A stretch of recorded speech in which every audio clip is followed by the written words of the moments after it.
Well, good evening, everyone. It is another special program we got for you tonight. I keep trying to dream up all the best I can for you to keep you involved and knowing what's going on, sharing with you what the Word of God has, and sharing with you with things I think that can help make your life so much the better. Tonight, I am excited to have with us a special guest, or actually three special guests we're going to have because a part of what I believe the Lord has called me to do is to shepherd his flock. And that's the flock at the Guiding Light Church. But I also believe that God has called me to shepherd whoever will, because when he says in scripture that whosoever believeth should not perish. I believe that what God has called me to do is not just to guiding light, but to the kingdom of God. And with the kingdom of God, I want to share with you what God has revealed to me and share with you other godly men and share with you godly men and women that are also have a responsibility to the community. I'm not just called to one place, I'm called to his kingdom. And I want to introduce to you other men and women of God that are called to the kingdom of God. Tonight, we're going to be talking to I guess it's called honorable, um, but we're going to be talking to the DA, the Jefferson County District Attorney Danny Carr, who's doing a wonderful job in being a district attorney for the county of Jefferson. He's a great man. He's a godly man, and I want to do all I can to let you know that we need to have godly leadership. The Bible says that when the righteous in authority, the people rejoice. But when the wicked in authority, the people mourn. I want you to know the people that are serving you. Many of them think that that you serve them, but they serve at your pleasure. And this man we're going to talk to tonight, DA Danny Carr, he is a man I've talked to, and I find he's a godly man. And we want to have godly people to reign over us, or that are in authority over us. I'm going to bring him on in just a few minutes, but I also have two other gentlemen. I'm going to bring on Pastor Michael Edwards, and you're going to see him in just a moment, and then we're going to bring on Father Mitch Pacwa, because these are brothers that I work with. And one of the things that the gatekeepers are going to do, and I'm going to be working with other people um, that are in government, because God is revealed in Scripture that a lying spirit has plagued humanity, and that's been since the beginning of time, by masquerading as truth. This lying spirit has used deceptive words to enslave humanity by believing lies over reality. Luring millions to believe evil is good, this lying spirit has had people commit heinous crimes of cruelty without remorse. What we're going to be doing tonight, we're going to bring to light some things that are happening in this world by talking with the uh, uh, Jefferson County District Attorney. Help to know the truth so that you will be aware of what's going on, and help you become knowledgeable about what your district attorney's office is doing to bring truth so that you might know what he is doing and what is going on in our community. We will be talking with him and hearing what he has to share with us. And I think what you're going to find out is you're going to see a man that understands the commandments of God, who is a virtuous man and uses wisdom in order to conduct his office. So, what I'm going to invite all of you to do, go let other friends know that this is going to be a night you're going to hear from a person who is the district attorney of Jefferson County, and how he is conducting himself in that office, so that you might know who your DA is and come to know what he does and what you can expect from that office. We're going to reason together with mutual respect and understand that God has called all of us to serve. A part of a program we're going to be doing with the gatekeepers is going to be one called Rhetoric versus Reality. And we're going to share that with you in the future. But tonight, what I want to do is, I guess I'll bring on, before I bring on our main guest, I want to bring on the other two pastors so that you can get a chance to meet them. And then we'll bring on our guest, and then we'll just greet him. And if you have questions, please enter the questions, because the DA's office, he's the one that can put you in jail. He is the one that decides whether he's going to put you in jail or put you under the jail. So you need to know this man. So look at him when he gets on there. And then when you get arrested for whatever it is that you might do, for driving or whatever, you'll know the DA, and you can call him up and say, look, I know Danny Carr. And call him up, and he can use his discretion and decides not to put you under the jail, even if he has to put you in the jail. But first of all, we're going to bring to the stream of Pastor Michael Edwards. And Pastor Edwards, how are you, brother? It is good to see you right now, and good to have you on. This is the Monday Night Live. Say hello to everybody, Pastor. Just greet them. Hello, everyone, man. Glad to be here. Bishop, thank you for always advancing the kingdom of God and being involved in the governmental realm and allowing me an opportunity to be a part of such an amazing movement and being consistent, man. I know you're a general in God's army in the kingdom, man, and what you do is definitely a blessing to the people of God. And I'm looking forward to meeting and talking with Danny Carr. He's been doing a great job in the city, man. My hat goes off to him, and I'm expecting many more great things to come out of that, man. Like you said, he is a godly man, and I'm just excited, man. So thank you so much, Bishop, for allowing me the opportunity to be with you tonight. Well, I'm glad to have a person. I mean, we need godly people. We have to hold our legislators, our servants. They're servants with us, and we have to work together for the community. And we have to get the information. Danny Carr has some wonderful information he's going to share with us tonight. That's why I'm giving people time. I'm not greeting everyone tonight, but I'm giving you time to go tell everybody. I have this broadcasting on 5 different places tonight, because it's so important that we know what's going on in our government. And we know, because there's an election coming up next year, and we need to know who to elect. Now, adding to the stream, Father Mitch Pacwa. Okay, Father Mitch, there you are there. And you know, if you have you got a laptop, or is this a desktop you're dealing with? Desktop. It's a desktop. Oh, I just wanted folks to be able to see your collar. I can't see your collar. Oh, okay. Wait a second here. Yeah, fix that up, fix Father that Mitch. camera. There you go. Now I want everybody to know. See me. Okay, well, just get it straight there so they can know that if you just slide back a little bit, we don't want to cut your eyes off there. Yeah, I know. I don't want you to see the whole mess in my office either. Well, that's okay. See, this is one of the disadvantages of not being married. No, that is not a woman to make me clean up. My mom is dead.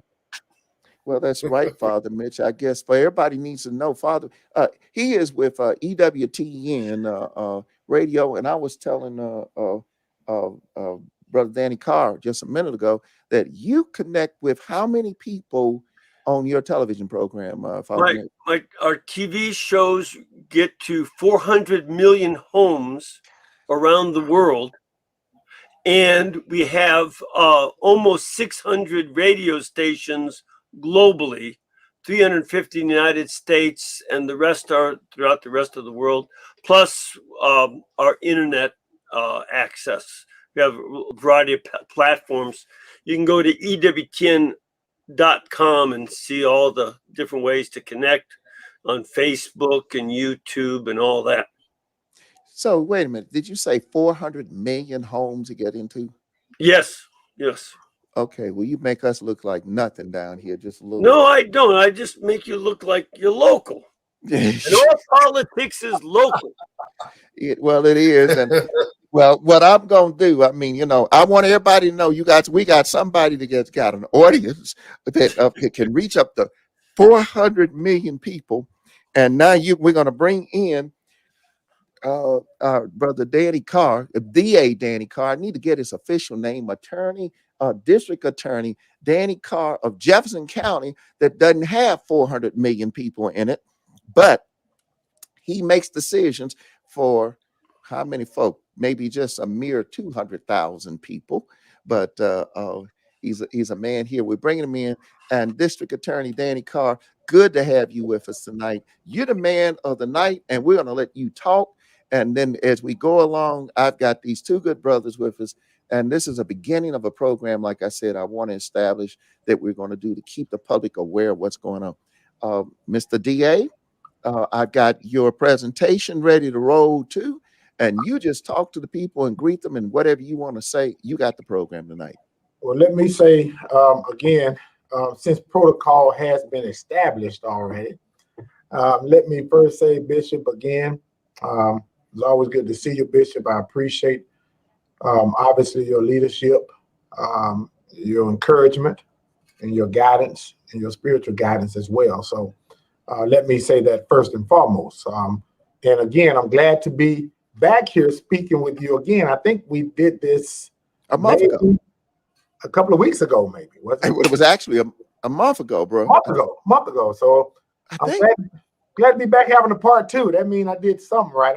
I'm back again having a part two. So I'm glad to that. And Father Mitch, thank you, obviously, as well. And when you said 400 million, man, I got a little nervous there. I'm like, wow, I need to put a little don't be nervous. Powder on. I mean, 400 million. That's a lot of people. It really is. It's more than the United States, isn't it? Oh Lord, no, it's not 100 million people, 400 million homes. Homes, okay. And you multiply that by 4. Right. So it's somewhere closer to 1.6 billion. I'm about to say that's even worse. That's even worse. My goodness. Well, but here's the thing. I've seen you on stage, Mr. Carr. I've seen you before. And you just say what you got to say because you got to say it. You're not there to win fans. So that's right. Let's hear from you. That's right. All right. And let me also say, Pastor, it was again good to see you, brother. I appreciate you and your work in the ministry and the God Life family who is on here. Obviously, I thank you for tuning in. First off, let me say that just to give some background, a lot of people don't know what the district attorney does, number one. And oftentimes they only find out when they're sitting in the back of a courtroom or sitting outside of a police precinct or trying to find out what happened to a loved one or trying to figure out what's going to happen to someone that's been charged with a crime. And then that conversation evolves into who the DA is and what the DA does. And I tell people oftentimes that as a general rule, the district attorney's job, fundamental job, is, in the grand scheme of things, is to hold people accountable for the criminal acts that they commit. But I look at mine a little differently. I look at it as a bifurcated position, meaning that you hold people accountable for the criminal acts that they commit based on the degree of what that act is. But at the same time, you make sure that the innocent doesn't suffer. So in other words, you make sure that the innocent doesn't suffer, but the guilty doesn't go free. And go free don't mean just going to jail. It just means accountability. And that accountability can evolve in several different ways. And from my vantage point, and being a Birmingham native, being from the Inslee community, being raised by a single parent, I understand the difficulties that some people in our communities encounter. And I also understand some difficult decisions that people have to make as well. I believe that good people make dumb decisions sometimes and make bad decisions. But I also believe that, knowledge is power, and understanding and realizing the ramifications of your actions on the front end is very important, because the discretion that the district attorney has is valid and it is widespread. However, that discretion is narrow in scope depending on what kind of act you commit. So I often tell people all the time, and I tell young people, and if you have a family member here today who have someone young who's listening to this, I always tell young people, before you pick up that gun and do something to change your life or change your family's life or change that victim's life, think 10 seconds. Just sit and think for a second, because once you pull that trigger, your life changes forever. So I try to make sure I impart that on every young person I talk to, or I run into. Just make sure you think 10 seconds before you decide to do something that's going to change your life, the community's life, and your family's life forever. So with that, Bishop, we can get started if that's okay. Sure. Let's go right into what we can do. I'm going to start off with your presentation, and you Great. can go as quickly through this as you'd Great. like. Yeah. We did talk about some of it before, but And I'll follow your directions as we I'll go. move quickly on the first part because we did go through some of it. Yeah, you can fill that all in. Now, this first slide talks about felony warrants issued. And why is this important? And why is this slide important? It's because I want people to see the gravity of the cases that we handle here. This office here in Jefferson County, the Birmingham Division, is the largest office in the state. We have 120 employees, but out of that, 45 are lawyers. So if you can see the numbers there, how many felony warrants that are issued and handled through the court system per year by this office. And if you mirror that and look at the homicides that we actually issue warrants on and handle, is astronomical in a sense that, let me give you an idea. It takes a homicide about 18 months to 2 years to get to court as far as a trial. And if you can imagine, we only have 8 circuit judges where trials are heard. So just imagine how long it takes for, as you can see, in 2019, 86 homicides that were charged. How long it would take 86 homicides to infiltrate and filter through the court system. So again, if you mirror that 8,000 plus the 86, not to count the 15,000 misdemeanor cases we handle on top of these a year, it's a lot of work being done down here in Jefferson County. And all these cases either are handled by plea agreement or by a trial. But either way, they're disposed of in 1 of 3 ways: guilty plea, trial, or dismissal. Okay. Yeah, go to the next one. Now, real quick, grand jury. No person in the state of Alabama can be tried by a jury without first being indicted. That's important for people to know.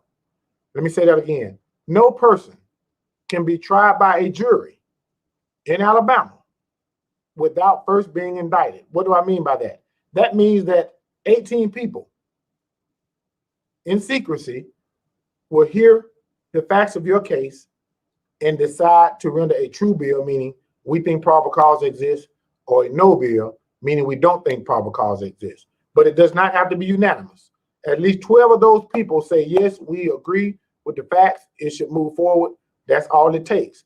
But here's the key to this slide, and most importantly, we're the only jurisdiction that have 13 grand jury sessions a year, and we're the only jurisdiction that hears about 300 to 350 cases each session. A session lasts 1 week. So we do 300 cases in a week, 13 times a year, in order to keep our grand jury moving. And again, whether it's 1 pill in a car, which is possession of a controlled substance, or capital murder, each one of them have to go through the grand jury in order to be tried by a jury. So that's the most important thing. You have to be indicted first. I mean, if you're not indicted, that case goes away forever. Next slide. Here's an important one. Here's an important one. And to me, in my mind, one of the most important ones are the first 2 slides. The reason I put this slide in, again, is to educate our community. And this is important because there is a drug epidemic out there that we've known about. We've known about opioid crisis and all this stuff. But here's a new animal, per se, that's kind of walking through our communities and our neighborhoods and our homes and all our schools and all these places. It's called fentanyl. And I want you to pay attention to the drug epidemic because every day you hear on the news, there's a saying in the media, if it bleeds, it leads. There's always breaking news, so-and-so been shot. Breaking news, so-and-so been killed. But there's never breaking news, so-and-so was killed by fentanyl. If you look at this chart in 2019, 95 deaths as it relates to fentanyl being the source. But look at 2020, 190 deaths. Look at that percentage on the right. 100 percentile increase. 100%. Now, if you go down one in the first quarter of 2020, there were 34 deaths in the first quarter relating to fentanyl. But look at the second quarter first quarter in 2021, 77, which again, I'm not a math major, but that's a plus 126 percentile change increase. And just for our number's sake, on the last one at the bottom, where it says black males, 40 to 49 in 2019, 51 deaths. All right. But look at 2020, 100. That's almost 100 percentile change again in deaths from the age group of 40 to 49. Why is that? I don't know. But these numbers don't lie. And this drug is killing people. And let me tell you this. Fentanyl is not detectable. You can't just smell it per se to know that someone has fentanyl on them, but they're lacing it with this drug in marijuana, heroin, pills, cocaine. So for people who smoke marijuana, which is commonly done, if you get marijuana that has fentanyl on it, you will die in OD unless you have what's called Narcan available. Unless you have Narcan available. And if you don't have Narcan available, you will OD. Listen, what I'd like to share with the people that are listening in right now, I want to encourage every one of you to go ahead, let your friends know, get on the phone, call somebody right now. Everybody needs to hear what the DA is telling us here. And I want you to get your questions together. We're going to hold the questions. I'm going to even hold the team of the pastors and Father Mitch to let him go through most of his document. Please take notes. This fentanyl epidemic that we seem to have here is kind of hidden by the epidemic we're talking about, COVID. But those numbers that are on the screen there, they are screaming at us when you look at 100% increase and increasing in the first quarter of 2021. And I'm sure the numbers are getting even higher, up 126%. People are dying out there and they don't know. Sometimes, as he mentioned, you got to look just some weed, you're smoking weed, but if it's been treated with fentanyl, it'll kill you. But go ahead, let everyone know. Call your cousins, your nephews, your nieces. Let them know they need to hear it. It's very few times we get a chance to hear a man that's in government coming before you like this, ready to address questions you have. Get your questions, hold on to them. We're going to let him finish talking, but I just wanted you to know this is the time we talk with the DA. We're getting the information. We're blessed to be able to have a man that'll come before us like this who will share the information. Okay, Mr. Attorney, District Attorney right now, go ahead. We go on to the next slide if you desire. Yes, the next slide. Let me just say one more thing about fentanyl, just so you know. You don't have to be smoking it. If you get marijuana and you're going to take it home and you buy it off the street and it's laced with fentanyl and you have it in your pocket or whatever, and you're driving home, you can OD just in that manner alone. So just be very leery of that. And I think we just had a Major League Baseball player, I think that I saw on ESPN that died and the source was fentanyl. So I just want everybody to be aware of this drug fentanyl and tell your young people, tell people in his class, tell his friends, tell everybody, make sure that they know that this fentanyl is killing people each and every day. Thank you, Bishop. We'll go to the next one. Okay. This is one, and I'll go quick, but this is the Sexual Assault Kit Initiative that was instituted. And as you see on this slide, we do an inventory. We have a multidisciplinary team. We do crime analysis, investigative support, and specialized prosecution. Now, the next slide, Bishop, will be more telling. So what have we learned? The Sexual Assault Kit Initiative, here's what it is. It is an initiative, a grant that we obtained that allowed us to go back and inventory rape kits. That's what people call them, rape kits.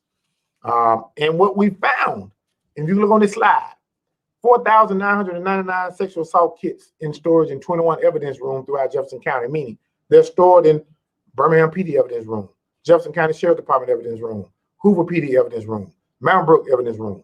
But as you see, there were out of the 4,999, we found 3,876 unsubmitted sexual assault kits. And when we found those kits, what we did was we took them and we wanted to inventory all of those kits. And as you can see, 625 sexual assault kits have been submitted thus far.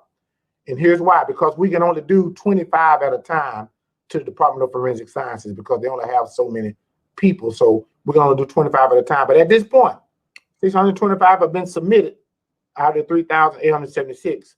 245 reports were returned, and we've actually profiled 150 DNA profiles from offenders out of these kits. And we're talking about cold cases. We're talking about cases that may have never been exposed. And out of that, we've actually got 76 CODIS hits, and I can talk to you about that later, but 54 offender hits, meaning we know who the source of the hair, the semen, or whatever is. And some of these cases, we were able to make cases based off of this kit initiative that allowed us to go back and inventory all of the kits that were never unsubmitted and bring some closure and justice to survivors of sexual assault.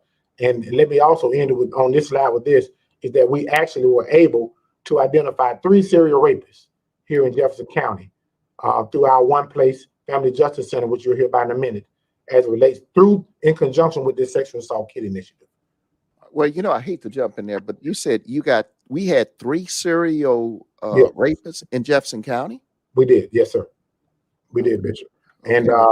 And we were able to identify them based on the profile of the kits and based on the fact that their DNA profile continued to pop up in other unsubmitted kits as well.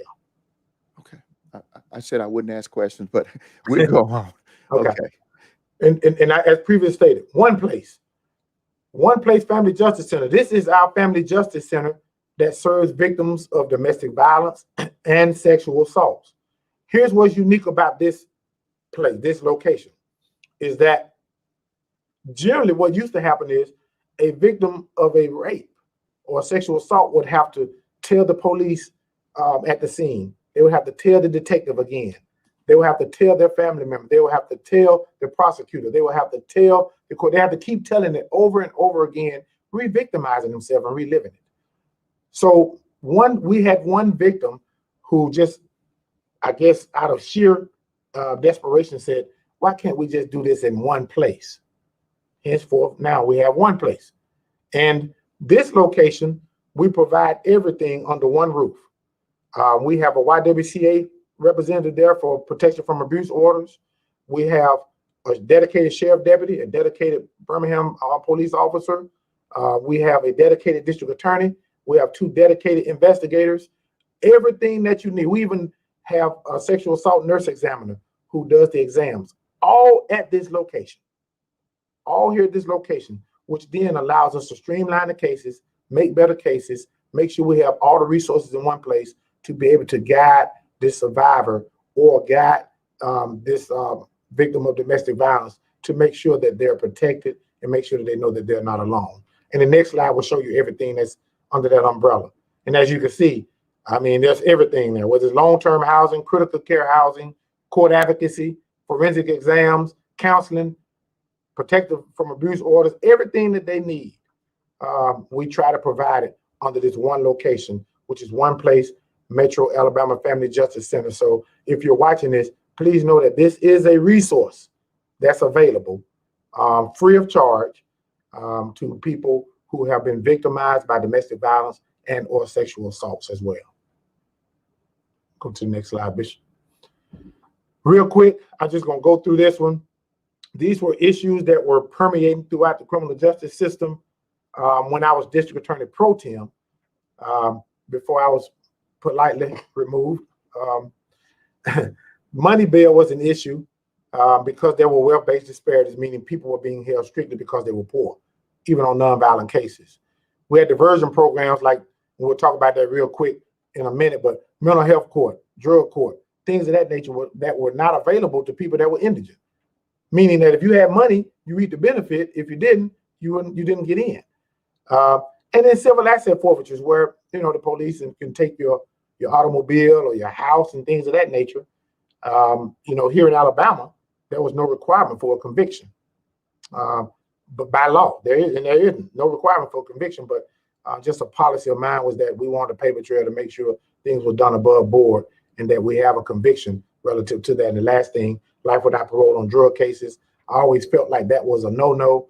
And one of the things that we've implemented is that we're not ever offering life without parole on a drug case. I mean, unless, of course, your Scarface, which we'll probably never see that. So you can go to the next one, Bishop.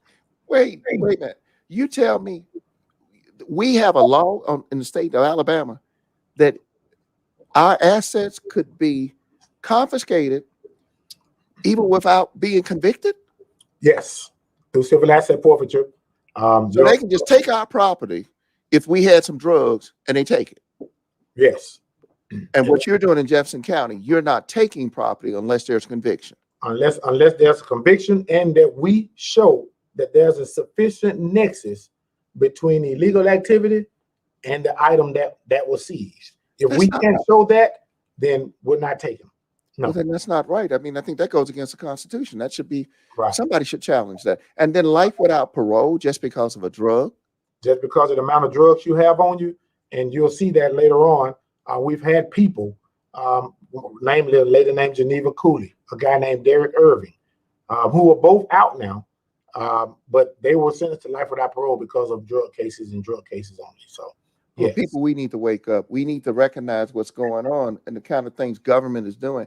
Civil asset forfeitures, and you're making a decision that you won't take our property unless we're convicted. I think that's right. Right. And life without parole on a drug, I think, is extreme. But we will continue on. We'll continue on. And I'm trying to hold my peace, but I'm not good. Now, diversion programs, real quick. And there's one key thing at the end I want your listeners to learn to get out of this, if nothing else. These are the diversion programs we have offered here in Jefferson County. And in most counties around the state, half of these are not offered. But we have a drug court ran by Judge Maria Fortune. We have a mental health court ran by Judge Stephen Wallace. We have a veterans court ran by Judge Michael Streety. And we have a theft court that I initiated in 2019 upon being elected. That's what I call pre-indictment, meaning in district court. Now, here's the big thing about all of these courts. And here is the big benefit. The major benefit is this. And they say I can't give legal advice, but I'm not giving legal advice. I'm giving knowledge on this one. If you finish one of these courts and you complete one of these courts, you are eligible to get an expungement. In other words, you're eligible to have your case purged or your conviction purged completely from your record. That's important. That means you have it handled as if it never happened before. I see people come to court and say, my lawyer got my case dismissed. My case was dismissed, and they walk out and high-five each other. The problem sometimes is that if an employer is doing their due diligence, they run your background, they're still going to show that arrest. Then you find yourself explaining that arrest. Through these courts, if you complete them, you get them purged completely, and it's legal, and it's the law in Alabama. So I just wanted to make sure everybody who's listening today, if nothing else, you'll walk away armed with that information. So you can go to the next one, Bishop. And again, real quick, asset forfeiture, as I said, I believe it should require sufficient nexus between the drugs and the proceeds. There should be an arrest required. And one of the things that we should look at is how those funds are used. Marijuana cases, real quick. And we know that's a hot button topic, but you see the two names I mentioned there, Geneva Cooley and Derek Irving. And you'll see a slide with Derek Irving in a minute. But trafficking in Alabama is 2.2 pounds of marijuana. 2.2 pounds. But 1,000 pounds actually is life without parole, even if you've never been in the system before in your life. Even if you've never killed anybody, even if you've never robbed anybody, even if you've never done anything. That means you would die in prison. Now, fortunately, after these two, Derek Irving and Geneva Cooley, cases were handled, there was a move in Montgomery to try to get that changed and make sure in 2018 that it's no longer life without parole for drug cases. Now, life is the maximum. But again, and you'll see in the next slide, and one of the things on this last slide, Bishop, is something that I mentioned, and some listeners may have heard about it. At one point, I was trying to advocate for cite and release as it relates to low-level marijuana cases.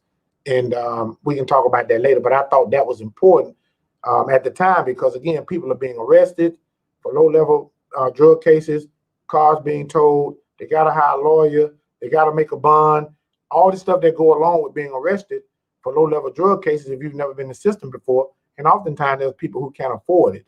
So I thought cite and release, just like a traffic ticket, cite them, allow them to come to court later on, and we can deal with that case will be more effective and keep our law enforcement officers on the street so we can patrol and deal with violent crime. But that was met with a lot of disdain at that time.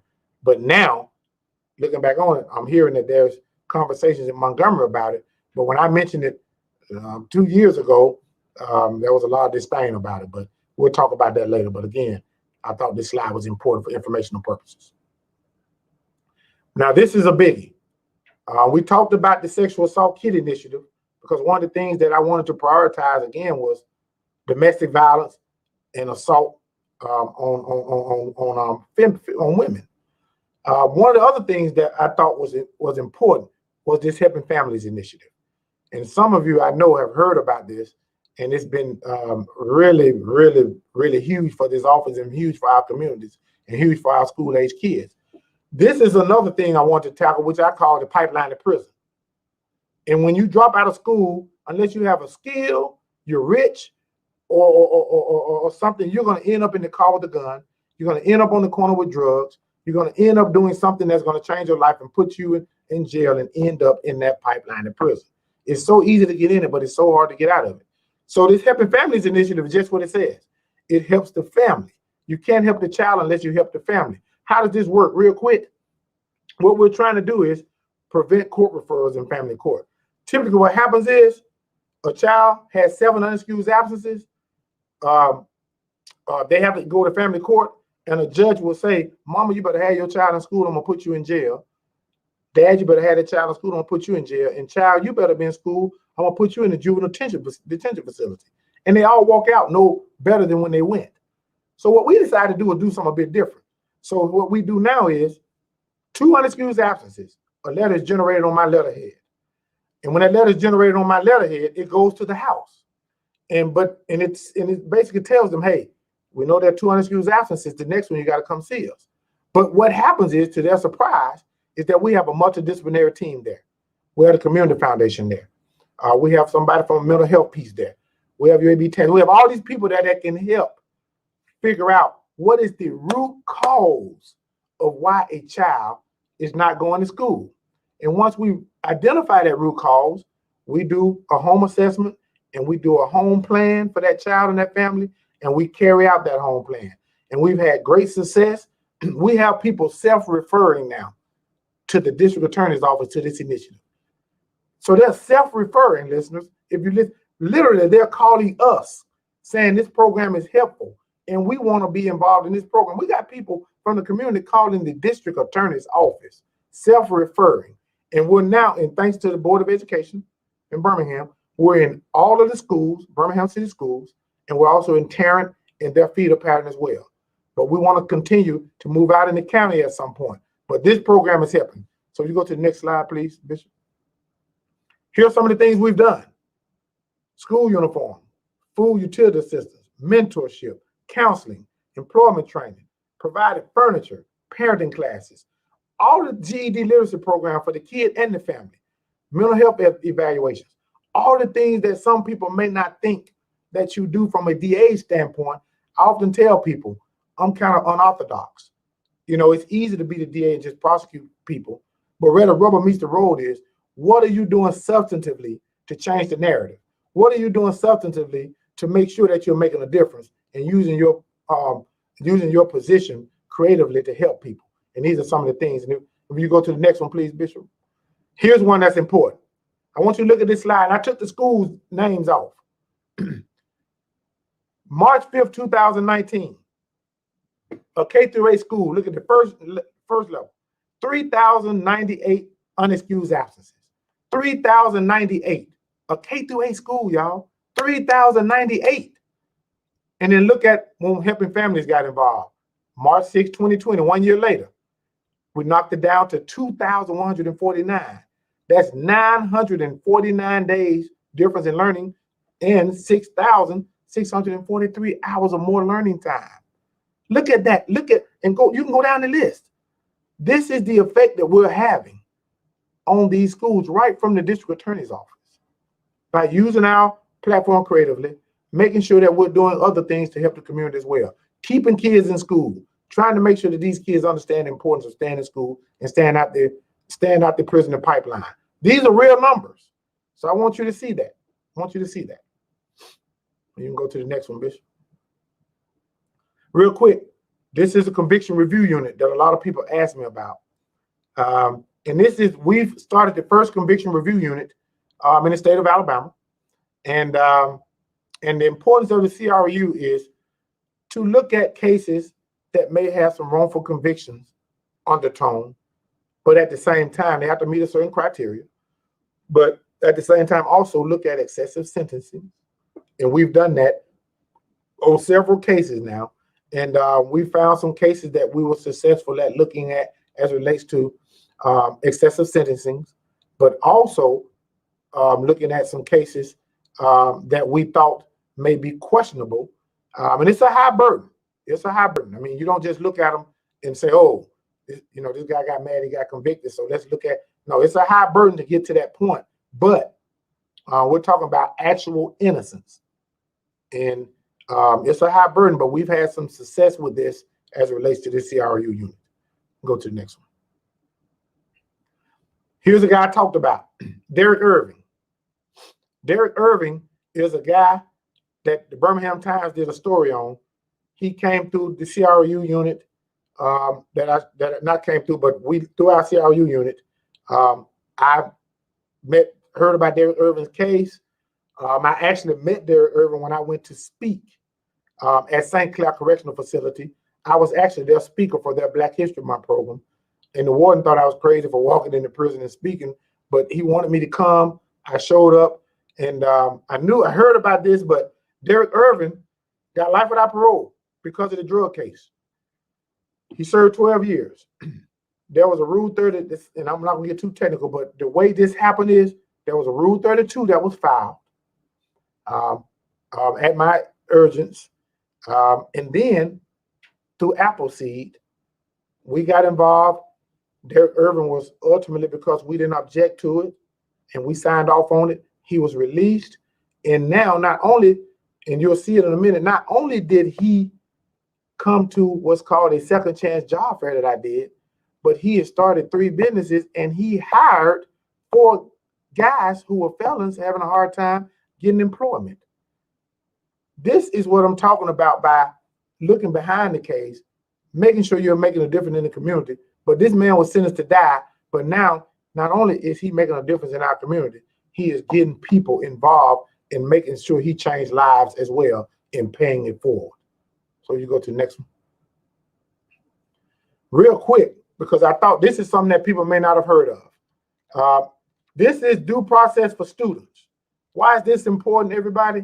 Because Alabama, I think, and if I'm not mistaken, remains the only state in the Southeast, if I'm not mistaken, with no uniform state law providing due process protection for students for long-term exposure. And when I found that out, one of the things that I wanted to do was figure out how can we make sure, because I just talked about the pipeline of prison through the Helping Families Initiative, how can we make sure that kids are not just wrongfully expelled long-term and kicked out of school and then end up in that pipeline of prison? So what we did was we wrote some legislation, Senate Bill 203. And that bill, it didn't pass this last time because there was a lot of stuff going on with the gambling and the medical marijuana. But the one thing that I know that the Supreme Court ruled 46 years ago in Ohio was that students suspended from school without hearings, that they were denied their 14th Amendment rights. So this due process and justice for students is something that I decided to do, and it was Senate Bill 203. Kudos to Senator Roger Smitherman and some others that made sure that helped me draft this bill. Appleseed helped me draft this bill to make sure that our kids get protection as it relates to being long-term suspended in the form of a hearing, in the form of being notified of what the allegations are, and then having their moment to make sure that they're heard before they're kicked out of school, if nothing else, and that there's something in place for those kids. Will you go to the next one, please? And you go to the next one. That's just one of the pages that was. But here's the event. As you can see, I put on an event, and all these people are some of our educators and leaders in education that's within the state of Alabama, throughout the entire state, because I wanted that law to be uniform throughout the state, not just Jefferson County, but statewide. And this is some of the stuff that we put on. Go to the next one. And as you can see up in the top left up there, that's me giving, I'm sure, a great soliloquy about why this law is needed and why it's important. And this is just one where you can see why it's important. Montgomery County school system had to shell out some money for wrongfully kicking 2 kids out of school after they was exonerated, but they still wouldn't let them back in school. And you can see there's a quote from Senator Smitherman at the time where I was trying to push this due process bill through, as well as to show why it's so important as well. Here's a real quick, I want you just to see the gravity. This is a backpack for students, backpack for scholars event. And this is in my community in Ensley, outside of a building that my family owns. And you can see the turnout and how many of those kids were just happy to get a new backpack, and how many people showed up just to get a backpack, just to engage, just to have conversation. But you can look at that line, and they were so excited to just get a backpack, just to have something to go to school with and be excited about. So we try to do that every year and try to make sure that we're also making a difference with the small issues in our community as well. Now, this is something that I did that people said I was crazy about. Second Chance Job Fair.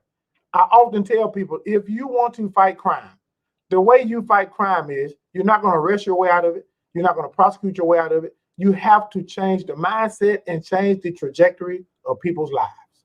This is the first job fair I did back in 2019. I've done 5 since. We just had a recent one. But at this one, you can see 57 employers showed up and registered, and they understood that our target audience were felons, people who have been convicted of criminal activity or crimes and having a hard time getting jobs. But here's the kicker.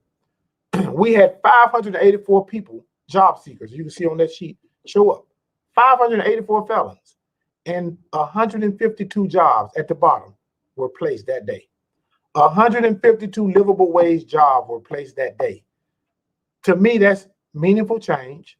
And as you can see, the youngest person was 17 years of age. The oldest was 71 years of age.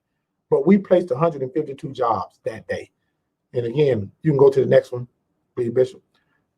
And this is the most recent one, but you can look at to the left. Over 5 job fairs we've had over 800 job seekers, 405 people hired, 50 plus employers, and even we've had Jim Berkstein on to be one of the sponsors to help us out, because of course, like everything else, funding is always an issue. But again, we're doing what we have to do to make the change that we want to see. And this is a virtual one we did with the Urban League, even during COVID. In May, we did one with the Urban League as well. You can go to the next one. And just to show you the depth of what I mean by making a difference and trying to use your platform to the best of your ability. This is a vaccine, COVID vaccine clinic that was done in my neighborhood in Ensley at my church, Macedonian Missionary Baptist Church. And I have to give a shout out to my church family, also Dr. W.M. Norwood, who has been in the pulpit over almost 70 years, well, probably 60 some odd years. And again, he allowed us to do this, to try to make a change and make a difference in our community. And we had a lot of people show up who was walking there, and we rolled through the community and we engaged people to show up that day to get their COVID vaccine. Real quick, Amnesty Week. Here's the difference with this Amnesty Week for the listeners. We hear about Amnesty Weeks at different municipal courts, but those are traffic tickets. And not that they're not important, but this Amnesty Week was different because these were nonviolent felony cases. And if you look at the timing of it, it was important from a standpoint of making sure that we got the FTAs off of people's heads, so to speak. People who didn't show up for court because they didn't have money. They felt like they were going to be held because they couldn't pay the fine. Or they just decided, hey, I got to go pay my light bill instead of paying for this pair of socks that I stole out of Walmart. So I'm gonna take my chance, which means they couldn't get ID, they couldn't go apply for a job because they had warrants. So as you can see, we got all the judges on board downtown, and they did a wonderful job taking their day. Each one had a day. And as you can see, we had over 700 people to show up. And we handled their cases that day. And there was a lady that actually walked up to me and actually cried and said, you know, I'm so grateful for this because, you know, I wanted to get a job. I wanted to be able to provide for my family. I didn't have the money to go to court. I was afraid I would get picked up. I couldn't get an ID, but she came to court. She got her case handled, and she was just so happy to get that taken off her head. And it was a minor felony case, but it was something that she just was afraid to come because she didn't have the money. So we changed lives in that way as well. Real quick, this is something that we just announced. Reset Jefferson County. That's coming up. You go to the next slide, Bishop.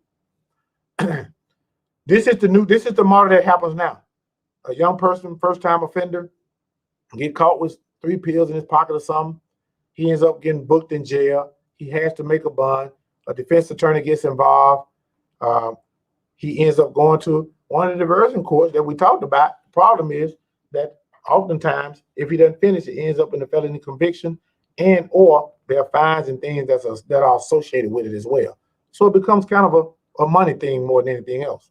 Now, if you go to the next one, this is how Reset is envisioned. Reset is envisioned that they're basically released on their own signature, right? So there's no money involved in that. Then we have a Reset coordinator that steps in, looks at the case, looks at the needs. We have community providers that are available, and all of this is done off-site, and there won't be any cost to the individual. And what this is, everybody, is basically true restorative justice. And I'll give you a quick example. What this is if a guy goes and steals a lawnmower out of a shed, and a young boy, and he goes to court, and the judge says, I'm gonna put you on probation, and you stay out of trouble for 2 years. Then he walks out. Reset is different from the fact that there's no cost to him, but it's off-site and not in a courtroom, and the victim is allowed to be there and tell this young man how that simple act that he did affected his family, though. You know, I pay for my child to go to school, and I pay for my child lunch.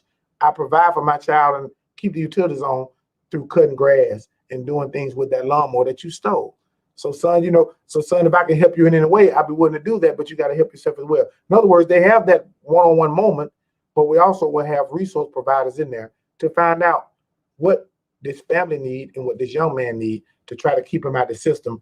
And the best case scenario is if he does what he's supposed to do, he's never charged and he'll never had that arrest on his record. And hopefully he's not a part of the recidivism rate, and hopefully he's better from it.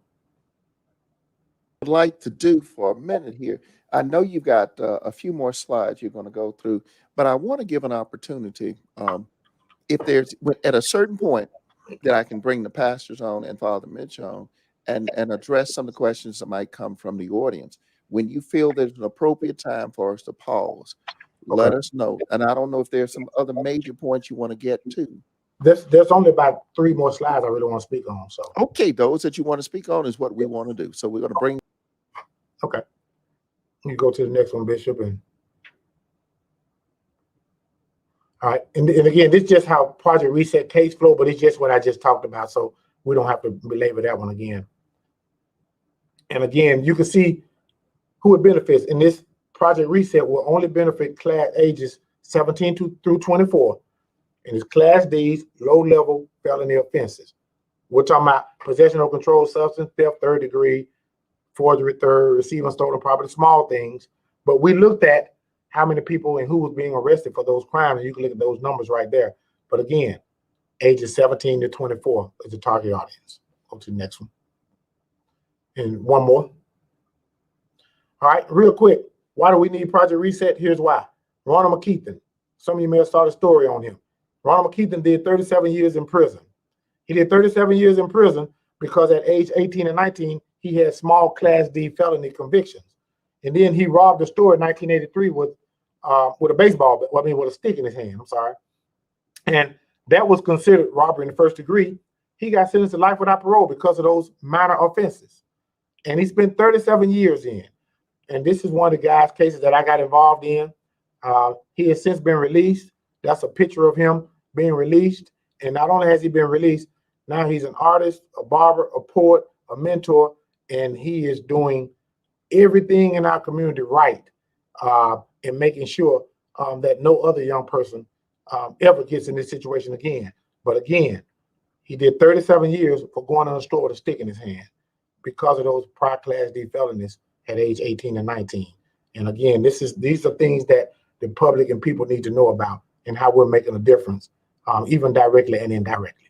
So if you can go ahead. Here's something that was near and dear to me, the District Attorney League of Gentlemen. This is a mentorship group that I started out of my pocket. This has nothing to do with the district attorney's office as it relates to funding. This is just something, I started a 501c3, but I wanted to use the platform of the district attorney because I knew it would benefit this program and benefit the young men. And as you can see, this is us at Parker High School.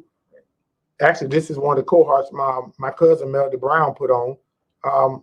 We did education tutoring. We did some tutoring. And you can see the young man there is getting his birthday cake. And my mom, who is standing in the background, who does everything with me and for me. She stalks me, but she's there supporting everything that I do. But again, this is, again, making a difference, letting young men from the same community I'm from know that you can be whatever you want to be. Just don't let your circumstances dictate your future. And that's what we try to do with these young men. So you can go to the next one. And this is just me outside of St. Clair Correctional Facility, again, talking to inmates who we know going to be back in our system and trying to encourage them to be the best that they can be. And one last one, I think one or two more. This is in the schools. And I'm so passionate about going to the schools again because I want young people to have that chance that I had. And if you can see up in the far right up there, that young man in the far right, he was at West End Academy. And someone sent that picture to me. And you see what it says? It says, "I am Danny Carr." And to me, that spoke volumes. And that means that this young man, sees me as a role model. And it's humbling, but also it's gratifying in the fact that now you understand that, now you have to raise your level because you got a young man watching you. And I actually went over to the school and surprised him. And it was a sight. And at the bottom right there, those are young people that I took into the county jail so they can understand that the stove is hot and that they don't want to find themselves in that place, and that this is not a game, it's real. So I just want to make sure that I do my part in outreaching as well. And the last one, oh, you can go past that one. We can talk about that, but you can go past that right now. But this is the last one. This is me in front of a big American flag. Just kind of knowing that, people can doubt you and your circumstances cannot be, what people expect from a person who ends up being the dean of the largest county and the largest office. But again, I'm living the American dream by the grace of God and God's blessings upon me. And I truly believe that, God blesses you because he knows that you're going to be a blessing to others. And so I try to be that every day. So I thank everybody for listening. I want to do right now, I'm going to bring the pastors on and bring them back in here, and because they may have some questions. I know that the same thing. I've got questions. There's something, and I just want to address this from the audience first. There's a Stephanie Carter out there that says that you got a good heart and really care about building the youth up. But unfortunately, everyone in the court's not following his lead, praying for first true unity and racism towards these young Black men in justice system. You have done some awfully great things that are out there. I can't see anything wrong with what you're addressing, but is it? Are you having challenges from others for the programs that you're setting up that are giving back to the community? Stephanie, and I'll say, the challenges are kind of inherent, and let me address it this way because I think she makes a good point, Bishop.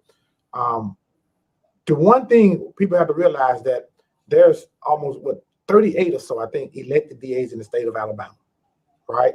And when I go to those meetings, a lot of times the things that I'm doing here in Jefferson County are frowned upon in other parts of the state. Things like second chance job fair. I mentioned that at our conference where all the other elected DAs were.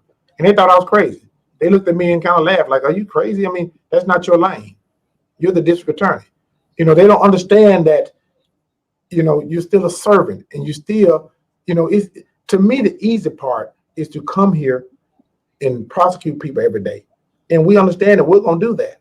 But where the hard part of the rubber meets the road is using your creative ability to get out there and go in the community, not be afraid to talk to people in the community and engage people and put things in place to help people that need help as well. And the Second Chance Job Fair was an issue. This Reset Jefferson County, they didn't like the fact that you're talking about young men 17 to 24. We even had, and I won't say his name, but we even had a DA at the county at one of our meetings say that we need to reduce the age. We need to reduce the age to automatic life without parole for 14-year-olds. And so, we have this dilemma in the state where you have me in Jefferson County, but you have DAs in other parts of the state that don't see it through the lens I see it through. And in actuality, and one of the things I told them was, until you respect and see it through the lens I see it through, and respect the way I was brought up, and respect the issues that I see in the community where I'm from, and how I see utilizing this office, then, that conversation with the rest of the delegation is really for naught. But Stephanie brings up a good point. There are a lot of people that don't see using diversion courts that way. Well, there are a lot of people that don't see looking at indigent individuals and allowing them in diversion courts as well. There are a lot of people that don't understand the dynamic of going in schools as the district attorney and making sure that people understand the ramifications of their actions. Because they oftentimes say at the DA, you shouldn't be as engaging. It's not, stay out, it's not your lane. Well, Mr. DA, I tell you what, I'm going to get out of this because I'll get upset when I see you doing programs, and then other pastors are here too, and Father Mitch is here. I see you doing programs with an understanding of the community from which you have come. Yeah. And I know very clearly there ain't many DAs like you that are around. When I say like you, I don't want to be, it's just not many like you. You grew up in the neighborhood, you know what it's like. And our Constitution says that we should be judged by our peers. Well, we don't have many that look like you that are looking out for the community like that. And these programs you got, like I said, I'll be quiet. Okay, Father Mitch, Pastor Mike, before I make folks, I say the wrong thing here, y'all jump in here and you talk to the DA. I was going to make a suggestion. It seems that, in that discussion about with the other DAs, that in regard to the way that you're handling things, I suspect that for a lot of people in politics, the issue is one of being lenient in giving sentences versus being really strict to keep criminals off the street. And that either or is not the only way to approach it. That's what I like about what you're doing. You're not seeing this simply in terms of you got to be lenient. Folks have a tough time. Let them go. That's not what you're doing. No. But at the same time, it's not being tough on people and just locking them up and keeping them there. There has to be a variety of ways out. That's what I see you also including as a third leg of the stool. And as I understand stools, 3 legs keep it a little bit more stable than 2. Yeah, Father, you're absolutely right. And to piggyback off of what you said, I think another element of that, when you talked about the political side of that, is that in Jefferson County, and then you're talking to a DA in Conecuh County, those are 2 different words. Yeah. 2 different words per se. But one of the things that we also have to understand is what I try to explain to them is this: is there's a complaint about jail overcrowding. Well, here's the thing: because we have this habitual felon offender act that keep guys like I had on this slide in for life, or Miss Geneva Cooley, who is almost the age of a grandmother, in for life, who had never threatened anyone with violence at any time in their life. Then the guys who goes out and kills or rapes a child or does something like that, then the parole board has to make a decision based on those cases, because the people who got automatic life without parole are in there on nonviolent cases. So, there's give and take. And until you look at this thing holistically and truly come to grips with it and call it for what it is, then we're always going to be in that position. But nobody wants to call it for what it is. And Father, and I may look, like I hope I look like I'm 21, but I've been doing this. A lot of people don't know this. I've been in the DA's office now 20 years, 16 as an assistant, coming up on 4 as the district attorney. And I've seen a lot, and I've dealt with a lot, but holistically, there is so many tentacles out there that you have to be willing to do things a little differently in order to get the results that you want to see. And you have to have the courage to do some things a little differently as well. I was just going to add one other point. Because you come from church, you're able to bring that more 3D, three-dimensional view of looking at it. It's not just under law. You have a sense of another perspective that only God can give. And I think this is one of the things that our whole gatekeepers is trying to approach. How do we bring that deeper dimension that fills in the way that all people in the political system, in the government, are able to be more sensible as a result? And I agree. And one of the things that people get in trouble, in my opinion, and the one thing that we're missing is that we have to figure out a way, even as gatekeepers, to mirror all of those agencies together. Meaning, the DA's office can do certain things, but what is partner paroles doing? What is probation services doing?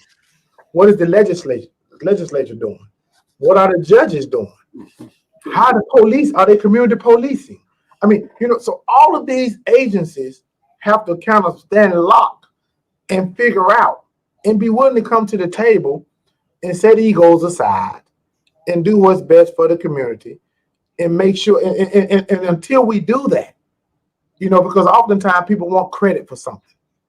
And it's not necessarily about credit. At the end of the day, all the blessings come from the Lord himself. So it's not, he gets the glory and the credit, but they want credit. They want their name to have credit towards something versus doing what's best for the community, and everything else will take care of itself. And that's where I see a huge disconnect.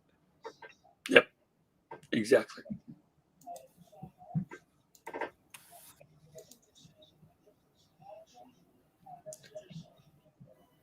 Pastor Mike, did you have something you were going to add to?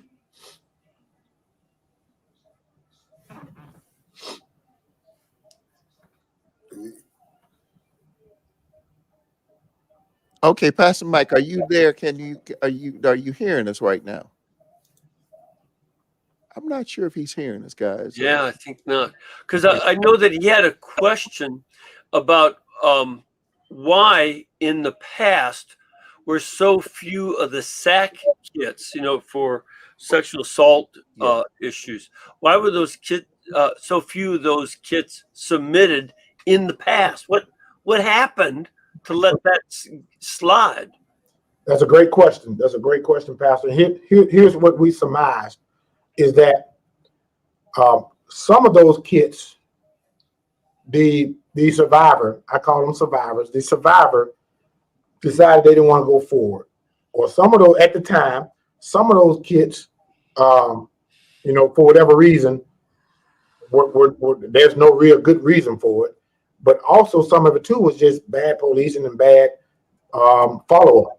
Once those kits were obtained, and how they're obtained, that's called there's a chain of custody that's provided with it. Meaning they get the kit done and then the doctor box it up.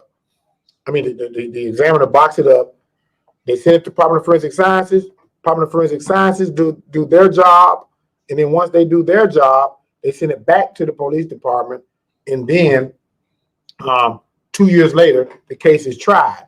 But for whatever reason, some of those kits, for whatever reason, just fell through the crack and was never submitted for whatever reason. Now, I don't have a good reason why, other than in my mind, some of it was just kind of lazy work. Some of it was just not following through. Some of it now was that the survivor did not want to go forward, so it was never submitted. Okay. Wow. Pastor Mike, well, you got to. I think we got you back now. And can I also can I say this too, Pastor Mike?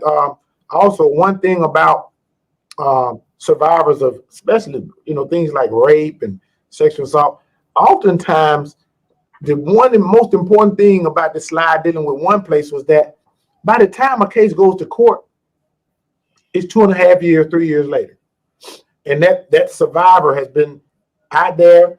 The family of the boyfriend, the family of whomever or the offender has been talking to her. He's the breadwinner. If you go to court, he's never going to be able to get a job again. Playing on her psyche, and then she decides, I don't want to go forward anymore. I don't want to have anything to do with this. It's so many layers to those cases. So that's why it's so important to have this one place family justice center, so we can have constant contact with that survivor. And what we've also done too, Pastor, is we've hired additional VSOs, meaning victim service officers, within the district attorney's office.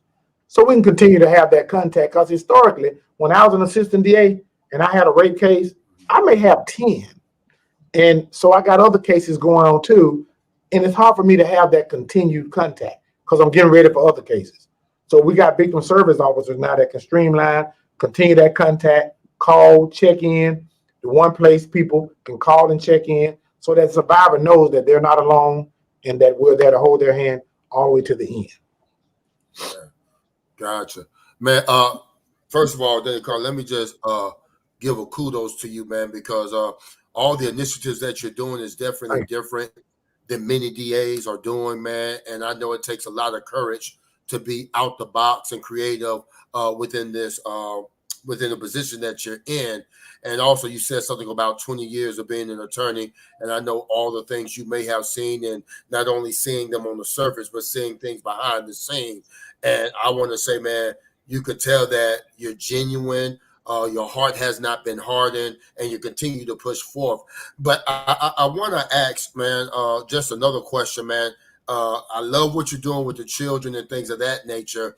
But can you explain to the people, like, I guess your heart for criminals, so to speak, or the victim, or the guys who commit the crimes, and going back and trying to really assist them in becoming a better person in society, and not looking at what they've been convicted of, but actually looking at them. Can you explain to us, like, where does that heart and that passion and that willingness to continue to fight for them now that you're in a position that you don't really have to do anything but do your job and get your points on the board, so to speak, and go home. But instead, you're taking hits and saying, hey, man, this is who I am. Can you explain where that character come from and that strength to continue to do that? And thank you for doing it as well.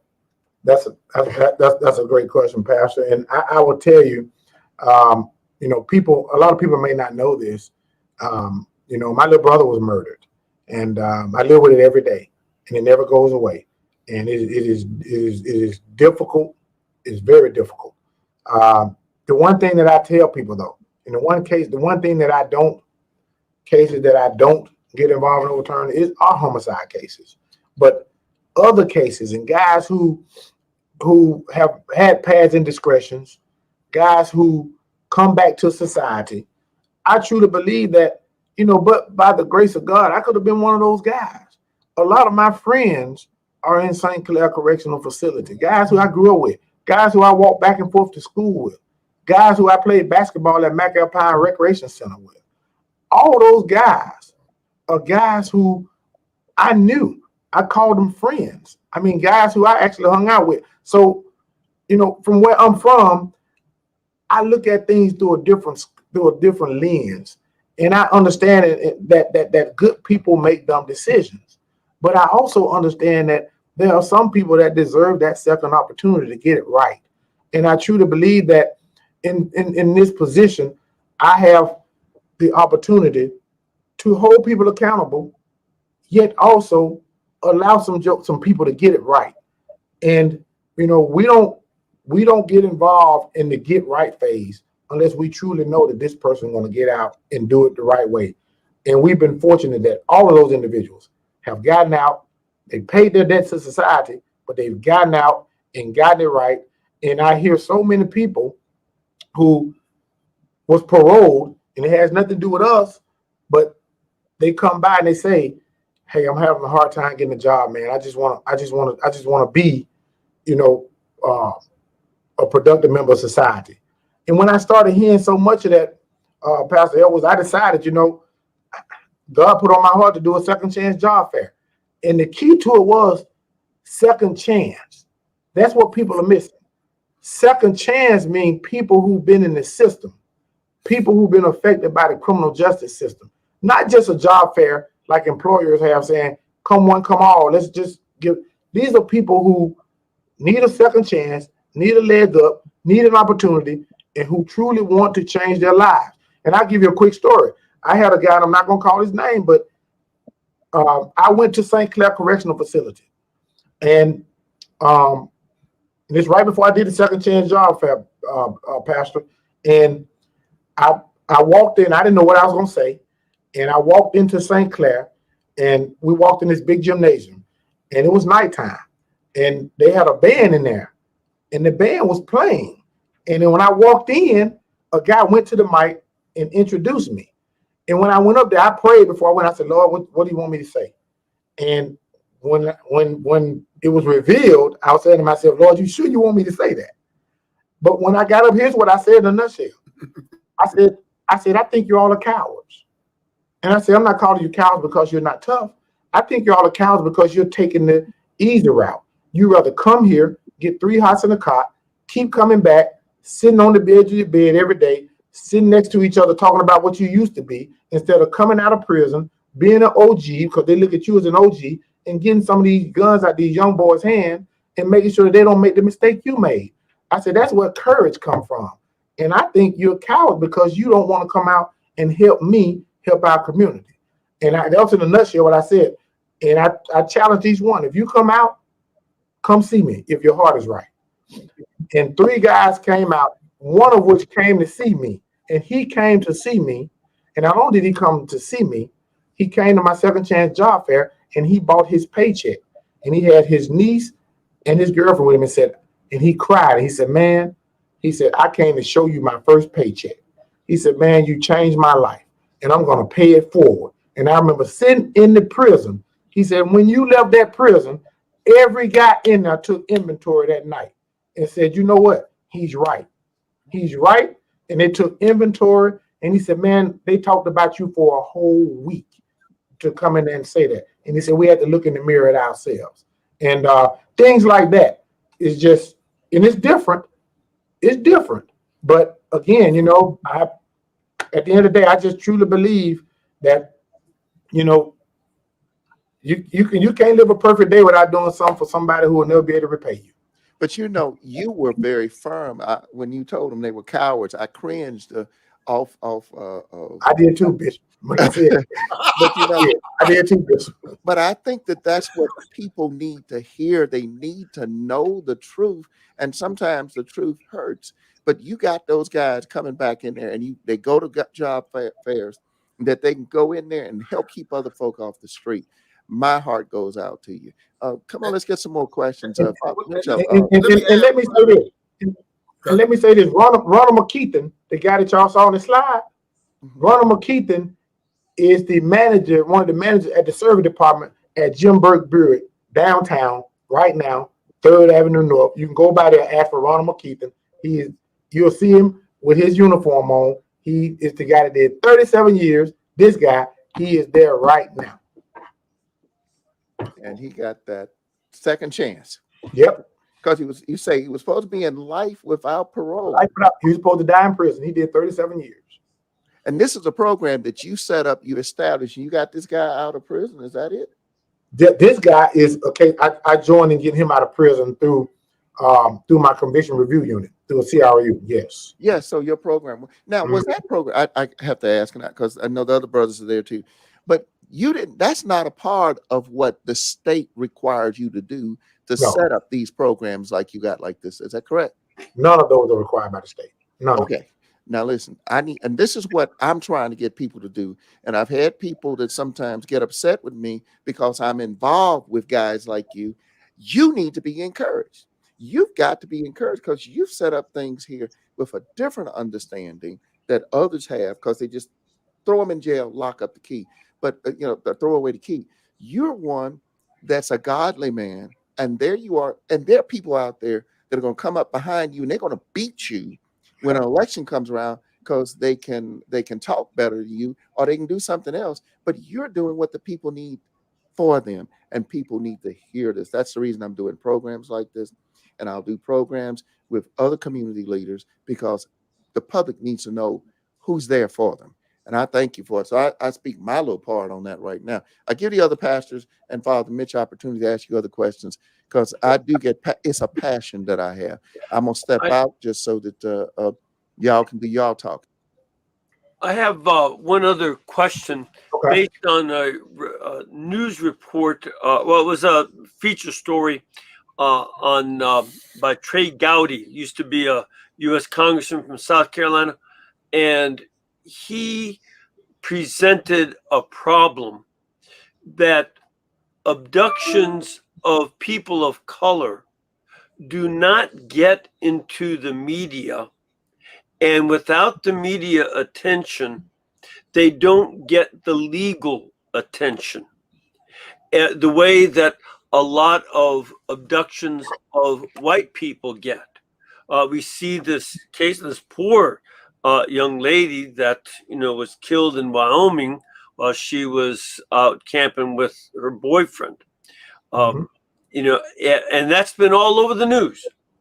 But there are also African Americans, Hispanics, and others who also are kidnapped, and you just don't hear about it. It just doesn't make it. Is this an issue in Jefferson County? Does this occur here? And is it something that needs more attention, both by the legal system and by the news media? Father, I would say that I don't think it's a problem in Jefferson County, in all honesty. Okay. What I do believe is that the mindset of the media, if it bleeds, it leads, can be a problem. And the reason it can be a problem is because we talked about the drug epidemic and fentanyl, but we hadn't heard much about it. Nope. We hadn't heard much about it, but it's killing people every day. There's a 100% increase in deaths. And not that it has to be breaking news, but I think the media should not be neglectful in informing the public about it, so parents can be on the lookout, so they can talk to their kids about it. For our church, so our church community can talk to their people about it. I mean, that's something that needs to occur. And even the people who are using marijuana, thinking that, it's just marijuana, it's not a big deal. And it is a big deal if there's fentanyl in it. Yes. I think the dealers add the fentanyl not to try to kill people, but to give them a greater buzz and create more customers. That's right. The dealers tend to be pretty stupid, and they don't know. They're not pharmacists, and they're not giving carefully measured amounts. Right. And the amount, it's what is it, 2 grams? And what happens? 2 centigrams. 2 centigrams. I mean, it's about the size, the amount that you would have from cutting a fingernail. About that amount will kill you. That's how little it takes. That's right. And there's a battle, because you're correct. They're not necessarily trying to kill people, but there's a battle on the street to who has the strongest stuff. My stuff is more potent. My stuff gets you a higher buzz. So buy his stuff, not knowing that it's laced with fentanyl. And once we get the word out, then I believe that at some point that they need to look at legislation that if you can legislate the source of those drugs with fentanyl back to that individual, that there'll be stiffer penalties to keep that stuff off the street. Yep. Because that stuff is truly killing people. And as you can see, I mean, the numbers are going through the roof. And the amount of it that's coming across from Mexico and is being sent to our country by China Yes. is enormous. And this just, you know, sometimes it doesn't fit political agendas. Right. Yeah. Right. That's true. But people are dying. They're dying. They're dying. Bottom line. You're absolutely right. Yeah, come on, Pastor Mike, jump in there, cause I mean, this is stuff I know, and I've told people, and they look at me like I'm crazy for talking about it. But I want the public to know we got to be involved. Stephanie, I don't know who she is, but she believes you're not going anywhere. But I want to say to everybody out there, yeah, you would be kicked out of office if the people don't get up and vote for you next year. If they don't recognize what you're doing and you're benefiting them. There are politicians out there that are not, their interest is not in the community. They want power for themselves. And I think each one of the other gatekeepers, and you all will find out, we have been involved with many of them. We know that some of them don't care about the public. They care about their power. And this is something, I say, Stephanie, you may love him. You may think he's a good person that's out there. But let me tell you something. If the people don't get out and vote, if the people don't know who they're voting for, they will vote for a fool and not know they're voting for a fool. They're just voting because somebody in a party told them, go vote for this person. And we've got to learn to think for ourselves. But I speak too much. Pastor Mike, I got gatekeepers here. They know my passion. But come on, ask this man questions, because I'll jump in there crazy. So come on now. Go ahead, Pastor Mike. Well, yeah, true. Danny Carr, I know you said something about the fentanyl. It's not traceable, or there's no way for them to tell. And as we're educating our people and coming from where you come from and just being honest, we know they're going to smoke it either way it goes. Right. What is there any signs or anything that we can tell them so that they can at least be aware that, I know, letting them know that it's out there, but without them being able to detect it, is there anything that you guys are doing to find out ways to detect it if it's in it before they get to it? Am I making sense with the fentanyl? That is a great question. And I've been asked that before. That's a wonderful question. And one of the things is that I'm hoping that at some point, the Alabama Department of Forensic Sciences can come up with something that would be usable. Now, here's the bigger issue, though. The bigger issue is, on one hand, you have a test that they come up with. How does the test get to the people, right? How does the test get to a common guy who wants to go buy a dime bag of marijuana, which right now is illegal in Alabama, right? Yeah. But then number two, and more anything, is that the common user, let's say, if I was going to go buy a dime bag of marijuana, and I get it, and how they smell it, you're not going to smell that fentanyl on there. So it's not detectable. It's not detectable. Now, if you die from it, if they do an autopsy, they'll be able to see that you ingested it, and that's what your cause of death is. And if it goes to the Department of Forensic Sciences, which is required before someone is charged with a possession of an illegal drug, they have to come back and say, this drug is what it's purported to be.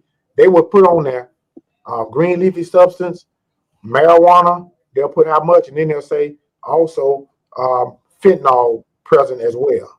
But at that point, hopefully it's not too late, because someone has either ingested it and died. But at this point, there is nothing that will allow you to detect it other than getting it to a scientist and letting them, perform whatever analysis that they do. Hopefully in the future, they get something done, or maybe they can at some point streamline it and this marijuana and figure out a way where if people want to use it, they can make it safe for everybody. I don't know, but right now it's not safe. Nothing on the street is safe. And it's also something that gets included in the meth labs. Some of the Right. recipes for meth Mm-hmm. put the fentanyl in there. Same thing. You cannot tell until you die. Right. That's right. Wait That's a minute, right. you said nothing on the street is, what did you just say? On the I don't think anything on the street is safe because, again, it's always a battle of who got the strongest stuff, the most potent stuff. Because every drug dealer, you got one on 2 blocks down, and you go 3 blocks over, there's one standing over there. Well, we're gonna go buy his stuff because you know how they talk in the street term. His stuff is he got the fire, whatever that means. Yeah, It's exactly. strong. You know, he got the strong stuff. His stuff is weak. We're gonna buy from him. You know, and once you once you get that one high, then you start looking for the next bigger high, and then at some point you run into something that's called fentanyl, and it kills you. It kills you. This is something also that we have to recognize has that demonic quality of rope-a-dope, get into this, that altered states of reality are better than everyday life and the struggles of life, and you keep trying to get more and more, and then it leads to this deadliness that nobody expected from marijuana back in the 60s, but now Right. it's permeating all over the place. Right. Wow. True, Daddy Carr. I want to ask you, man, I know with your initiative with the schools where you helping the kids out after they become absent and stuff of that nature. I remember in one meeting that we were in, you were explaining how when you get to some of these schools and find out the reasons behind the child being absent was not just because they didn't want to come to school, they didn't have clothes or things of that nature. Can you explain, like, what in terms, like, some of the schools, just me hearing it, the teacher sometimes they're not even taking the lead. Like, it's like, why is that in your ballpark? And they're so unaware. Are they under too much pressure, or are they just? Am I making sense about that part? You are. Okay. One thing. Let me say this, Pastor. This is another teachable moment that people don't know. The law in Alabama says that the district attorney shall enforce school compulsory attendance. Nowhere else in the code of Alabama, it doesn't even say I shall prosecute murder cases. You have discretion, but it says you shall enforce school compulsory attendance. Now, but the legislative intent behind that law is that once that person has 7 unexcused absences, then they have a petition filed at family court, and then my office gets involved one way or the other based on that petition when they're in front of a judge. But to me, I felt like at that point, it's too late per se. So what we did was decide to do something creative. And let me say this, the Helping Families Initiative is now, thank God, in 2 or 3 other offices, which is good. And it was created a long time ago. It just wasn't initiated. Nobody ever, by a guy who was a board member in Mobile and also later became the district attorney. But here, what we realize is that we can help deal with the pipeline to prison. We can help families. We can help communities. We can help kids, and we can try to be that change we want to see. But the schools itself, mind you now, 2 unexcused absences, we sending letters to the house. And I'm gonna tell you something else. A byproduct of me sending letters to the house on my letterhead, the byproduct is this, and let's just be candid about it. You know, is that if a guy is at the house and he's dealing marijuana, doing his thing from the house, he don't want a letter with the DA letterhead coming to his house. He's gonna tell the wife, girl, somebody, this boy need to go to school. We don't need that heat. So even if a byproduct of it is, he read that and say, I don't want to see this again. He's going to be waking that child up saying, you need to go to school, son. We don't need this heat. So even if that helps, you know, then hey, you know, even if that helps, then we're still doing the job. But again, a byproduct of that is, why is the DA sending a letter to my house? And he started reading it, and he's like, hey, No, you need to go to school, son. We're not having that because he's doing stuff himself. And I can tell y'all this.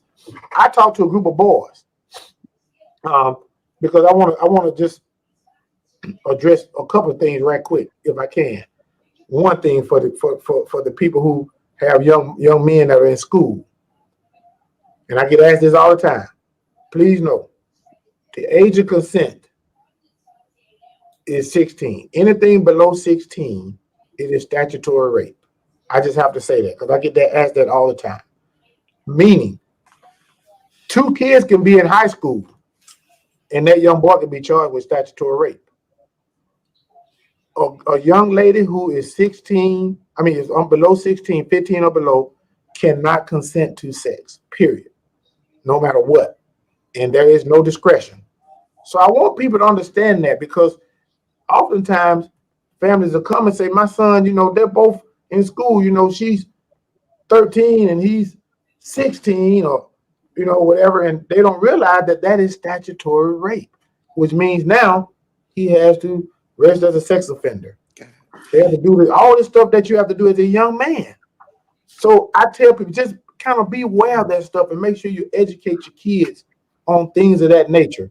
A second thing I want to mention real quick, aiding and abetting for the young people and the parents who are listening. You talk to your kids about this tonight as well.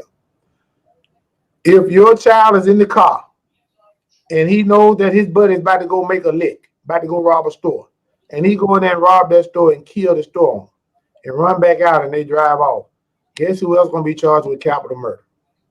The child that's sitting in the car being the lookout. Because the law says that if you're ready and willing to assist in any way, here's the key term, in any way, then you're treated just like the principal actor under the law in Alabama. It's important that people know that. My child didn't shoot nobody is not a defense to complicity, aiding and abetting. I just want people to know those 2 things because I get asked that a lot and talk. And so I always try to educate people on that the lookout is going to be treated just like the guy who pulls the trigger by law. That's the law. So make sure you understand that and tell your kids that and tell your daughter, don't be the lookout for some guy who's going in the store to do something stupid. All the things that I see in our communities all the time that frustrates me all the time. It's important that we know that and that we talk to our kids and educate them on those issues. It's important that we do that. Okay, well, I guess we probably need to wind it up here. Yeah. We got to get you back again. Because you're saying a lot of things, and we got to get the public aware of it. This is one of the things that we as gatekeepers want to do is get more people aware of the importance of communicating with our elected officials, getting the information from you. And as you're saying, there's still some laws that I can see that are in Alabama that are not fair. They kind of come down without any consideration of all the other factors. And like you said, you got people who look at you like something's wrong with you because you're doing initiatives to help the community. It's very important. But we're going to probably have a meeting with, I'll probably bring the gatekeepers on several more next week so people can understand what our heart is for our community. But I want to give each one of you all, the 2 pastors, pastors, Father Mitch, an opportunity to have any questions, closing remarks they want to make. And then, Mr. DA, I definitely want to give you an opportunity. But let's start with Father Mitch. Is there something that you'd like to say in concluding right here as we get ready to end this program? So just chime in there, Father Mitch, just for a minute. Yeah.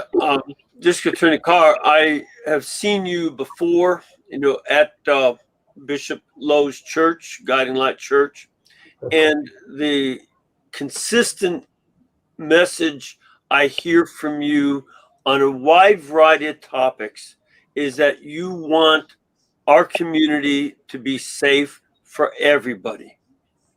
And I just cannot tell you how impressed I've been from the beginning and remain impressed. And I'm glad that you're doing what you do. Thank you. Thank you, Father. I did those same sentiments. Father Mitch, Danny Carr, DA, Mr. DA. man, just keep going against the grain, man, and realizing that just because they're a criminal by paper don't mean they're criminal, and keep providing second chance opportunities and looking out for the little guys, man. My big ups on that, man, and know I'm praying for you. I know the gatekeepers are praying for you, and many more people are praying for you, man, and just continue to just push it, man. As they say, you're a hooper. Go hard in the paint, man. Go Yes, hard in sir. the paint. Absolutely. Thank you, Pastor. I think it's on you, Danny. Oh, it's on me? I think he wants you. I think so. Yeah, that's right. Go ahead, Mr. DA. I want to give you an opportunity to have. I just want to leave people with this thought. You know, talent is God given. Be humble. Fame is man given. Be grateful. Conceit is self given. Be careful. Life more persistent, urgent question is, what are you doing for others? Make sure that each and every day you do wake up every day to see what you can do to make somebody's life better. And I thank y'all for having me here, and thank you for listening. Well, listen, I appreciate you, Mr. DA, and I've gotten to know you better. These two programs that we've done, we're going to definitely get you back. Like I said, there's a program that I've got a vision for called Rhetoric versus Reality. I'll be meeting with the gatekeepers. We're going to definitely get you back on and supply this information. Um, and get information out to the public so they can know. Father Mitch, thank you very much for being involved here, and I'll be talking with you later on this week, and so we'll see you. And then Pastor Mike, great to see you again. So and we'll be talking with you later on this week. God bless you, brother. Thank you so much. And Mr. DA, once again, I do thank you for the time that you've given to us. But I'm going to keep you online right here for a moment because I have said this to the people time and time again. We have got to wake up. We cannot be asleep as to what our leaders are doing or what our leaders are doing. We've got to be aware. We've got to be involved. And the organization that I'm a part of with the gatekeepers watching the gate to let you know, please, it's difficult for people like Mr. DA and a lot of the elected officials we have because politics is, it's always been said, a nasty business. And there's a lot of graft, there's a lot of corruption, there's a lot of greed associated with it. I take responsibility for our failure as men and women of God to be there to support people like Mr. Carr, Attorney Carr. And I want to take a role to help with some of the good people we have that are in leadership to help them stay the course. And it's with pastors too. Many pastors fall and they fail. The temptations are there for people that are in leadership.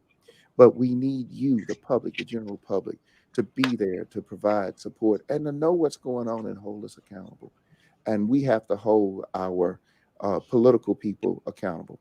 I hope that what you all have seen tonight with the district attorney, he's doing a lot of things that he does not have to do. And I think, and I'm going to say this, um, our district attorney we have now has put together some programs because he's come from the community. We got to keep people that understand what's going on in the community. But you got to also recognize not everybody that's in office really knows what they're doing. I've talked to many of them, and some of them are just there because they have the ability to win a popularity contest. And there are some judges. They're like we talk about police officers that you say some are bad. Yes, some are bad, some are good. Some of the people that are in elected offices, some are bad, some are good. But it's our responsibility to hold them accountable as people who are voting. And so I want to encourage you to stay involved, stay attention, and what the gatekeepers will do is going to help you at least know what's going on. So once again, Mr. DA, thank you very much. I'm going to get ready to conclude it. And if I've said anything, you want to say another word, you jump in there at the point because I'm giving you that opportunity because the people need to hear from you.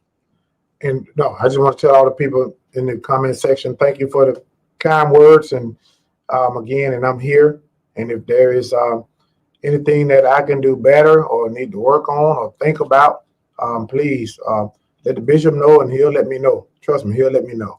So please do that as well. I mean, again, I understand. I'm just God's vessel, and I'm here to be a servant. So I thank you, Bishop, again for allowing us to have this conversation part 2. And I see Dr. Jafrida Brown said part 3. So no, I appreciate everybody. Thank you. Thank you again. God Okay. bless you all. Thank you, and for your time. We'd certainly appreciate it. Now, I'm going to speak to everybody once again. A part of what we're going to be doing, like I said, I'm going to add another program that I'm going to actually be uh, working with too. I've got Monday Night Live, and then there's Wednesday night Bible study that we're going to be having coming up. We're going to be talking about the Ten Commandments. I hope we'll end up on the fourth commandment this Wednesday night, but be looking forward for the one that we're going to do with the gatekeepers called Rhetoric versus Reality, where we're going to be talking to our political leaders and sharing the information with them, and at least trying to bring some light to the darkness that's in the world that we have. I'm very thankful for the Guiding Light Church that has been there, supportive. The people that are there, the Guiding Light now, I've spoken to them before. Yes, as a pastor, I've put a lot of challenges on them. It's because of what God is calling me to do and what I feel like I need to do that's for our community. And that's not understood a lot of times. But I appreciate the support that you all continue, the Guiding Light Church continues to do. And I want to ask for your continued help to realize that Guiding Light is a church that puts up with me, and I want to thank them for it. But I want to say to everyone that's watching, we have ways that we need your support, and there's the online giving. You got text to give and Cash App. So if you would just remember, uh, Guiding Light tolerates me as their bishop. I think many of them know the truth. They're listening to the truth. They're hearing it. But it is because of the people at Guiding Light I have an opportunity to bring such people to you that you've seen tonight, and you will be seeing a whole lot more. Thank you for your support. And to everyone, I ended up right now. Remember this one thing. Go back, take a look on YouTube. You will find the Gatekeepers Association out there. This video is there. You'll find it on YouTube with the Guiding Light Church. And thank all of you all for being involved. Get ready to hear more so that you can be informed. We will make our community better when we start getting even better people that are in leadership, that an organization is dependent upon its leader to move forward. God bless you all, and to all of the folk that know my parting words, you were created to excel and not fail. That is your divine potential. Thank you all for being involved, and I'll